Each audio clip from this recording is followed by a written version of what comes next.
Why does everyone hate Chelsea? That is a question that we're going to pose here because we just so happen to have an ex-Chelsea man, Mario Melchiot, joining us here. So what a perfect time to ask this question. So we took this from a Reddit thread and we're going to throw up a quote that we found straight away that we found very interesting. So let me read it out to you guys. I travel a bunch and soccer is always a good conversation starter with shopkeepers, etc. I usually explain that my parents used to live in London and very casually supported Chelsea. So by default, if I had to pick a team, it's Chelsea. I'm usually met with groans or people flat out saying that they hate Chelsea. Why is that? And then if we go to the next graphic, which gives us a kind of an instance of where Reddit's at, because we know Reddit is very, very popular with soccer fans, and it gives us an idea of what the internet is thinking. So Chelsea predominantly leading this graph, 23% of fans out there hate Chelsea. And then next to them is joint between Liverpool, 15%, and Barcelona, 15%. In my own personal, of what I've experienced, I would have thought Manchester United would have been up there. So we're going to obviously throw it over straight to our former Chelsea player, Mario Melchiot. First and foremost,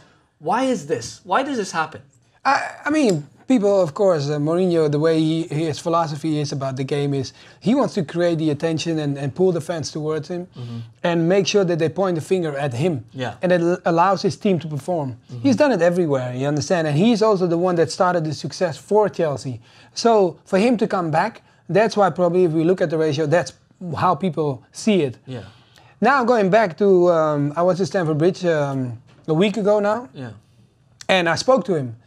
And just the way we spoke, it's nowhere near of what you see sometimes how he protects his team, because he's a genuine man. You know, we spoke, we had a little chat, and he was like, "Hey, good to see you again, and how are you?" And just nice, you know, and warm. But his job is the opposite because he has to protect his team. Yeah. So that's why sometimes, guys, the coaches are the biggest actors. Yeah. So, and you guys have to understand the philosophy of doing that is just to protect your team, and he is good at that. Yeah. He is so good at pointing or putting a bomb out there so that people are all jumping on him, and the team just runs the other way. Oh, he knows how to deflect better than anybody. That's what I'm saying. So, so that makes sense to me, you know, like when people react to that.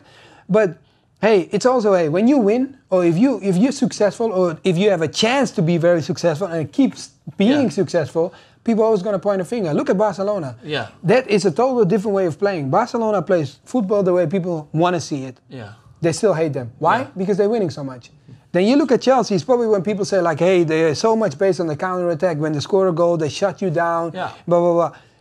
But that's how two different ways of going of the game. But it's still, you know, how they say they hate Chelsea, it's probably because the possibility of success and probably maybe as well the money that came in. And if you probably look at the poll, I guarantee half of the Chelsea haters are either Arsenal or Tottenham fans, and half of the Barcelona haters are probably Real Madrid fans, right? That's the way it works. But you touched on the good point, which I was going to pitch over to Joaquin. So Chelsea, of course, we know under the Roman Abramovich era came under a lot of money. It seems like Manchester City may be making that surging forward as being one of the most hated teams because they've come under an enormous amount of money. It's the way the football world's going. Money buys players. Barcelona and Real Madrid have always had money. They've always bought the best players. So I think it's maybe unfair to hate a team because they come under so much money now. What do you think, Joaquin?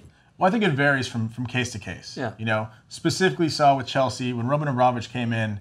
You know, here's this Russian billionaire coming in, pumping money into this team, turning them into, look, they're already a very big club in England, but they were never considered the biggest club in London. Yeah. You know, Spurs fans hate the fact that they're dropped down even further than now. And look, and they're miserable about everything. Yeah. So I mean, there's no helping that with them. Yeah. But you know, Arsenal fans don't like it. You see this. You're trying to talk about how you're developing youth players, and you see players come in, your managers come in, and they're able to buy any player they want. This before financial fair play got kicked in, and they were the first super club that was developed that just had this money pumped into it this way. You know, we've seen the trend since then, right? So Manchester City has followed, PSG, QPR, Monaco. but they didn't do too much. QPR haven't really done so well. Haven't really followed it the same way in the same trend. But you take the fan base, right? All these people in London that had this team that was considered, say, the third biggest club in London, arguably around there. And all of a sudden, they've superseded and jumped everyone, and they see bandwagon fans. Yeah. One big reason I see people hating on people the most, including why you see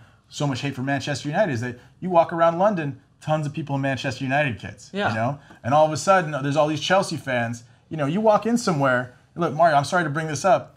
I ran into Mario at the Fox and Hounds pub here in Studio City, in LA, and there's Chelsea fans there for a game, and some of them haven't been supporting long enough to know who Mario is, because they've only been supporting since 2005, 2006. Yeah, and so I want to talk to you, Mario, basically for my own knowledge as well. I'm really interested in this. What was it like being part of that era? Because we know you're there during the starting process of this, and Ranieri, and bringing in the likes of Juan Seba Veron and Arjen Robben and all these big money signings when the money came in. What was it like to be in Chelsea at that point? It was already, it was always the team in the up. That's why I signed for them coming from Ajax. Yeah. So I knew that where they wanted to go, but I didn't know it was going to be that fast, you know, and because you don't know the money's going to come in, right? But we were already pushing, because before Abramovich came in, we were second in the league. Yeah.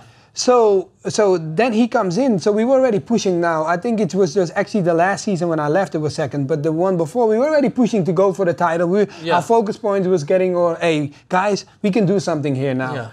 And he changed the game. The game was first dominated by Liverpool first. Then Man United took over. Yeah. And then Arsenal was the main one. Why was Arsenal good? Because they had a formula of creating their own creme de la creme. Yeah. And that was the cheaper way and the easier way and probably the best way to do it. Yeah. And then the money came.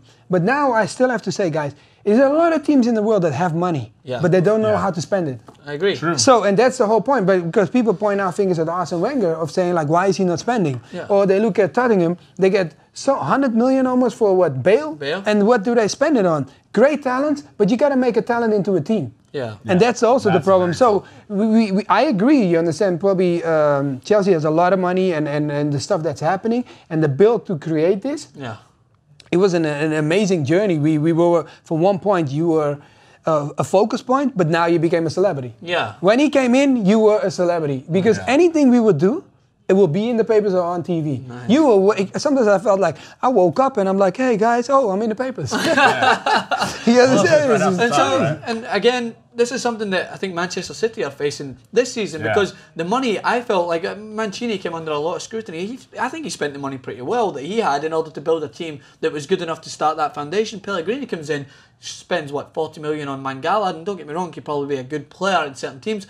But guys like Mangala and Fernando and Fernandinho coming in this year, they're not good enough to keep that same standard. And Manchester City are now falling down. And it's something that every team in the world, don't ever think that these teams in the Premier League don't have money, because you get 62 million from just getting into the Premier League, from the Championship. You get money. It's about how you can spend it. It's about whether or not, Mario knows better than me, but the players want to come and play for that team, because everyone's got money now. So why does a team choose Barcelona over Real Madrid? Because they want to play in that system. So they're not really at an unfair advantage in amongst that group of teams like Bayern Munich and Barcelona and Real Madrid. They're all got money. It's about who spends it the best. What we've seen, you and I were talking about this at the pub the other day. We were watching the Manchester Derby. Yeah. Manchester City do not look like a team that is playing for the badge on their chest. Yeah. You've hired a bunch of mercenaries. There's a lot of guys. I mean, look, the first wave of players they got, it was the guy when they brought in Robinho, Roque Santa Cruz, the guys that were willing to go there to come for the money before they had the Champions League, right? Now they've brought in other guys who are superstars, but they didn't come there because it's Manchester City. Yeah. They came there because they're going to get paid $200K a week. Yeah. And that's what they're there playing for. This collapse is unheard of. And you look at the character of the team down the spine, where are the guys that are through and through Manchester City? I mean, the only guys that have been there for years now is guys like Kompany, who is constantly letting them down now. And guys like Joe Hart, We've seen at Chelsea, even though they've gone through this whole renovation, all the money being pumped in, the spine of the team, the guys like the John Terrys and the Frank Lampard, who now plays at City. Hilariously. But, they've had this continuity and a core and identity to their team. And like you said, look, people want to come in to play with certain managers, to play with certain systems, and that's been executed much more effectively at Chelsea than, say, someone like Manchester City. But that's why Mourinho came back, because look, there were two big dogs going at each other. You understand, Mourinho and Abramovich, and they made an agreement to say like, hey guys, we have to work together again to keep this team going. So they did. You understand? They had their meeting. They probably whatever they discussed, it worked, because look at it now. You understand? Chelsea is back to what people want to see, and probably maybe having. I mean, I think they probably will win the title. They should actually, because if they don't, it's a big failure. Because it's a huge failure. So that's why I'm saying the most important part now in the league and anywhere, you can have money, but you still have to know what to do. And the infrastructure is really important, regardless if you got money. And I feel at City, like identical to what you say, people are pointing fingers at Yaya Toure, but he has to do all the work on his own now. Yeah. So I feel sometimes he's wasting so much energy in backtracking instead of doing the stuff what he does well going forward. The only team that doesn't have money is Celtic. Can we get some money, please? Can we get some of the money from Chelsea and sign some players? You guys got to defect to the Premier League. It's not we gonna got happen. Yeah. You got to get some TV rights, man. You got to get it going there. All right, guys. For all the Chelsea haters out there, I'm there with you. No worries. Keep doing this, guys. All right, guys. Fantastic clip. Hope you guys enjoyed it. Make sure to tune in to more clips here on TYT Sports. Check out Mario on Twitter at Mario Melchiot and Joaquin at Morning Pint and at Francis_Maxwell. Keep the conversation going in the comments below and subscribe to TYT Sports.